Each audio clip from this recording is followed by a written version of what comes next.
हाँ जी, स्वागत है जी तुहाडा सारिਆਂ ਦਾ ਸਾਡੇ YouTube channel exam study with job alert ਤੇ। ਅੱਜ ਦੀ ਅਪਡੇਟ ਹੈ ਜੀ ਪੰਜਾਬੀ ਯੂਨੀਵਰਸਿਟੀ ਪਟਿਆਲਾ BA ਭਾਗ ਤੀਜਾ, ਇਹਦੀ ਜੋ ਡੇਟ ਸ਼ੀਟ ਹੈ ਉਹ ਆ ਚੁੱਕੀ ਹੈ। ਸੋ ਕਾਪੀ ਪੈਨ ਤੇ ਤੁਸੀਂ ਨੋਟ ਕਰ ਸਕਦੇ ਹੋ। ਅਸੀਂ ਕੱਲਾ ਕੱਲਾ ਪੇਪਰ ਦੱਸ ਦੇਵਾਂਗੇ ਕਿਹੜਾ ਐਗਜ਼ਾਮ ਆ ਜਿਹੜਾ ਤੁਹਾਡਾ ਉਹ ਕਿਸ ਤਰੀਕ ਨੂੰ ਹੋਏਗਾ। BA ਭਾਗ ਤੀਜਾ ਸਮੈਸਟਰ 6ਵਾਂ ਤਾਂ ਸ਼ੇਅਰ ਕਰਦੇ ਹਾਂ ਤੁਹਾਡੇ ਨਾਲ ਇਹ ਸਾਰੀ date sheet. Punjabi university Patiala BA भाग तीजा समैसटर 6वां जी प्रीख्या 25 सितंबर 2020 तो स्टार्ट हो रही है। ये लिखती डेट सीट है। समा का सैशन है जोड़ा सवेरे 10 बजे तो सवेरे दोपहर है जो 12 बजे तक होएगा। Regular distance education private repair special chance विद्यार्थियों लिए जो चलित सिलेबस अनुसार परचे देंगे। सो सारी इंस्ट्रक्शन तुसीं पढ़ सकते हो। मिति दिन पेपर विशा लड़ी नंबर सारा इन्होंने कुछ दिता होया है। 25/9/2020 दिन शुक्रवार पहला एग्जाम है जोड़ा Punjabi compulsory, second Punjabi compulsory मुढ़ला ज्ञान। रेगूलर दी ऑप्शन है ये तुसीं देख सकते हो। तुहाडे पेपर कोड ने लड़ी नंबर ने 26/9/2020 सनेचरवार इंग्लिश कम्यूनीकेशन स्किल्स का एग्जाम होएगा। फिर 28/9/2020 ਜਿਹੜੇ एग्जाम होने जा रहे हैं history paper 2 history of Punjab, psychology psychopathology B, mathematics paper 3 algebra second, philosophy option 1 Indian philosophy, option 2 एस्थैटिक्स। ये एग्जाम ने जोड़े 28/9/2020 हो रहे हैं।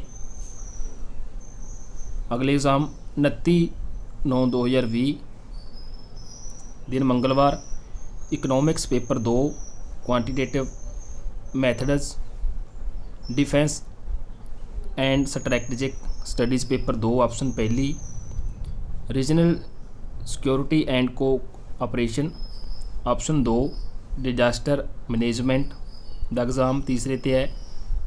Fine arts history of modern movements in group, folk art and culture education modern Indian education. ये exam ने 29/9/2020 यानी कि मंगलवार को होंगे। 30/9/2020 बुधवार political science tabla, Indian classical dance, dramatic art, statistics paper पहला। तो ये है जो 30 तरीक को होंगे। इस तो बाद 1/10/2020 दिन वीरवार को एग्रो सर्विस पेपर तीसरा, agro processing projects management of grains. इस तो बाद 3/10/2020 statistics paper 2, computational techniques and linear programming, cosmetology. इस तो बाद होएगा 5/10/2020 को मैथेमैटिक्स पेपर चौथा, डिस्क्रीट मैथेमैटिक्स। फिर 6/10/2020 दिन मंगलवार इनू किहड़े एग्जाम होंगे। Public administration paper 2, home science, music, history of art, physical education paper A। इस तो बाद 7/10/2020 सोशियोलॉजी का पेपर होएगा। Rural development, functional English, home management, office management, principles and practice of insurance BC। फिर 8/10/2020 को journalism and mass communication paper 2, fashion design, religion, agro service paper 4, tour and travel management paper 2, advertising sales promotion and sales management. ये सारे exam ने जोड़े 9/10/2020 होंगे।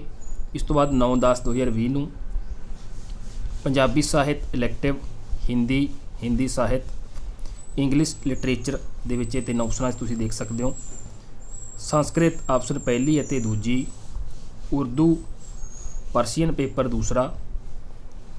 ये exam ने 9 तरीक को होंगे। इस तो बाद 10/10/2020 दिन सनिचरवार मैथेमैटिक्स ऑप्शन तीसरी और ऑप्शन चौथी ये एग्जाम होंगे। Number theory second. 12/10/2020 ਸੋਮਵਾਰ ਨੂੰ geography paper B world regional geography, music vocal, computer application BAP 303, introduction computer network and internet programming, linguistics paper 2 aspects of language variation, information technology VIT 303 computer networks, Gurmat Sangeet. ਇਹ 6 exam ਨੇ 12/10/2020 ਨੂੰ ਹੋ ਰਹੇ ਨੇ। ਇਸ ਤੋਂ ਇਲਾਵਾ ਇਹਨਾਂ ਨੇ ਨੋਟ ਵੀ ਲਿਖਿਆ ਹੋਇਆ, ਸਮੂਹ ਸੰਬੰਧਾਂ ਦਾ ਜਾਣਕਾਰੀ ਹਿੱਤ ਦੱਸਿਆ ਜਾਂਦਾ ਕਿ ਕੁਝ ਪ੍ਰਬੰਧਕੀ ਕਾਰਨਾਂ ਕਰਕੇ ਕਈ ਵਾਰ ਡੇਟ ਸ਼ੀਟ ਵਿੱਚ ਤਬਦੀਲੀ ਹੋ ਸਕਦੀ ਹੈ। ਇਸ ਲਈ ਪ੍ਰੀਖਿਆਵਾਂ ਸਮਾਪਤ ਹੋਣ ਤੱਕ ਸਮੇਂ-ਸਮੇਂ 'ਤੇ ਡੇਟ ਸ਼ੀਟ ਨੂੰ ਯੂਨੀਵਰਸਿਟੀ ਦੀ ਵੈਬਸਾਈਟ 'ਤੇ ਚੈੱਕ ਕਰ ਲਿਆ ਜਾਵੇ। ਲਿਖਤੀ ਪ੍ਰੀਖਿਆਵਾਂ ਆਨਲਾਈਨ ਜਾਂ ਆਫਲਾਈਨ ਰਲਵੀਂ ਵਿਧੀ ਨਾਲ ਆਪਣੇ ਸਥਾਨ ਤੋਂ ਕਰਵਾਈਆਂ ਜਾਣਗੀਆਂ। ਪ੍ਰੀਖਿਆਵਾਂ ਦੀ ਹਦਾਇਤਾਂ ਸੰਬੰਧੀ ਵਿਸਤ੍ਰਿਤ ਜਾਣਕਾਰੀ ਵਿਦਿਆਰਥੀਆਂ ਨੂੰ ਰੋਲ ਨੰਬਰ ਡਾਊਨਲੋਡ ਕਰਨ ਸਮੇਂ ਪ੍ਰਾਪਤ ਹੋ ਜਾਵੇਗੀ। ਰੈਗੂਲਰ ਡਿਸਟੈਂਸ ਐਜੂਕੇਸ਼ਨ ਵਿਦਿਆਰਥੀ ਇਹ ਰੋਲ ਨੰਬਰ ਆਪਣੇ ਕਾਲਜ ਦੇ ਪ੍ਰਿੰਸੀਪਲ ਵਿਭਾਗ ਦੇ ਮੁਖੀ ਪਾਸੋਂ ਕੋਈ ਇਤਰਾਜ਼ ਨਹੀਂ ਪ੍ਰਾਪਤ ਕਰਨ ਤੋਂ ਬਾਅਦ ਡਾਊਨਲੋਡ ਕਰ ਸਕਣਗੇ। ਪ੍ਰਾਈਵੇਟ ਵਿਦਿਆਰਥੀ ਆਪਣੇ ਰੋਲ ਨੰਬਰ ਸਿੱਧੇ ਹੀ ਪੰਜਾਬੀ ਯੂਨੀਵਰਸਿਟੀ ਪਟਿਆਲਾ ਦੀ ਵੈਬਸਾਈਟ ਤੋਂ ਡਾਊਨਲੋਡ ਕਰ ਸਕਦੇ ਨੇ। ਇਸ ਤੋਂ ਇਲਾਵਾ ਹੋਰ ਇਹਨਾਂ ਨੇ ਜ਼ਰੂਰੀ ਨੋਟ ਦਿੱਤਾ ਹੈ, ਪੇਪਰਾਂ ਸਾਹਮਣੇ ਲੜੀ ਨੰਬਰ ਪਾਇਆ ਗਿਆ ਹੈ। ਰੈਗੂਲਰ ਦਰਸਾਉਂਦਾ ਹੈ ਕਿ ਪੇਪਰ ਕਾਲਜਾਂ ਦੇ ਰੈਗੂਲਰ ਵਿਦਿਆਰਥੀਆਂ ਲਈ ਹੈ। DE ਦਰਸਾਉਂਦਾ ਹੈ ਕਿ ਪੇਪਰ ਡਿਸਟੈਂਸ ਐਜੂਕੇਸ਼ਨ ਵਿਭਾਗ ਦੇ ਵਿਦਿਆਰਥੀਆਂ ਲਈ ਹੈ। ਅਤੇ PVT ਦਰਸਾਉਂਦਾ ਹੈ ਕਿ ਪੇਪਰ ਪ੍ਰਾਈਵੇਟ ਵਿਦਿਆਰਥੀਆਂ ਲਈ ਹੈ, ਯਾਨੀ ਕਿ ਇਹਨਾਂ ਆਪਸ਼ਨਾਂ ਦੀ ਗੱਲ ਕਰ ਰਿਹਾ ਹੈ, ਰੈਗੂਲਰ, DE ਅਤੇ PVT ਯਾਨੀ ਕਿ ਪ੍ਰਾਈਵੇਟ ਵਿਦਿਆਰਥੀ, DE ਡਿਸਟੈਂਸ ਐਜੂਕੇਸ਼ਨ ਅਤੇ ਰੈਗੂਲਰ। ਸੋ ਆਪਣੇ ਆਪਣੇ ਹਿਸਾਬ ਨਾਲ ਇਹ ਤੁਹਾਡੇ ਕੋਡ ਹੋਣਗੇ। BA ਭਾਗ ਤੀਜਾ 6ਵੇਂ ਸਮੈਸਟਰ ਦੀ ਇਹ ਡੇਟ ਸ਼ੀਟ ਹੈ ਜੋ ਮਿਤੀ 11/9/2020 ਨੂੰ ਜਾਰੀ ਹੋਈ ਹੈ।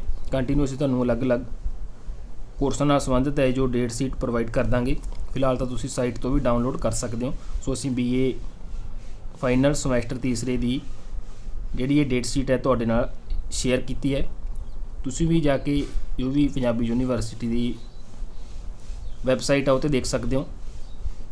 ਸਾਰੇ ਨੋਟੀਫਿਕੇਸ਼ਨ ਹੈ ਜਿਹੜੇ ਆ ਚੁੱਕੇ ਨੇ, 25 ਸਤੰਬਰ ਤੋਂ ਸਟਾਰਟ ਹੋ ਰਹੀ ਹੈ। ਅਗਰ ਤੁਹਾਡੇ ਤੋਂ ਕੋਈ ਐਗਜ਼ਾਮ ਮਿਸ ਹੋਇਆ, ਲੇਕਿਨ ਕੰਨਿਓ ਰਹਿ ਗਿਆ, ਤਾਂ ਫਿਰ ਵੀ ਤੁਸੀਂ ਵੀਡੀਓ ਸਟਾਪ ਕਰਕੇ ਦੇਖ ਸਕਦੇ ਹੋ। ਪੰਜਾਬੀ ਯੂਨੀਵਰਸਿਟੀ ਵੱਲੋਂ ਜੋ ਨੋਟੀਫਿਕੇਸ਼ਨ ਆਇਆ ਗਿਆ, ਸਵੇਰ ਦਾ ਸਮਾਂ 10 ਵਜੇ ਤੋਂ 12 ਵਜੇ ਤੱਕ 2 ਘੰਟਿਆਂ ਵਿੱਚ ਹੋਏਗਾ। ਸਪੈਸ਼ਲ ਇਹਨਾਂ ਨੇ ਲਿਖਿਆ ਵੀ ਹੋਇਆ ਰੈਗੂਲਰ ਡਿਸਟੈਂਸ ਐਜੂਕੇਸ਼ਨ ਅਤੇ ਪ੍ਰਾਈਵੇਟ ਰੇਪੀਅਰ ਅਤੇ ਸਪੈਸ਼ਲ ਚਾਂਸ ਸਾਰੇ ਵਿਦਿਆਰਥੀ ਇਹਦੇ ਵਿੱਚ ਆ ਜਾਣਗੇ। ਸੋ ਕਾਫੀ ਸਾਰੇ ਕਮੈਂਟ ਆ ਰਹੇ ਸੀਗੇ ਕਿ ਪ੍ਰਾਈਵੇਟ ਰੇਪੀਅਰ ਗੋਲਡਨ ਚਾਂਸ ਇਹਨਾਂ ਦੇ ਐਗਜ਼ਾਮ ਕਦੋਂ ਹੋਣਗੇ। ਇਹਨਾਂ ਦੇ ਵਿੱਚ ਹੀ ਐਗਜ਼ਾਮ ਹੈ ਜੋ ਇਹ ਲਏ ਜਾਣਗੇ ਜਿਨ੍ਹਾਂ ਨੇ ਇਹ ਅਪਲਾਈ ਕਰਿਆ ਸੀਗਾ BA ਭਾਗ ਤੀਜਾ ਸਮੈਸਟਰ 6ਵਾਂ। ਸੋ ਵੀਡੀਓ ਨੂੰ ਅੱਗੇ ਜ਼ਰੂਰ ਸ਼ੇਅਰ ਕਰ ਦਿਓ ਤਾਂ ਜੋ ਹਰ ਤੱਕ ਇਹ ਨੋਟੀਫਿਕੇਸ਼ਨ ਪਹੁੰਚ ਸਕੇ। ਧੰਨਵਾਦ।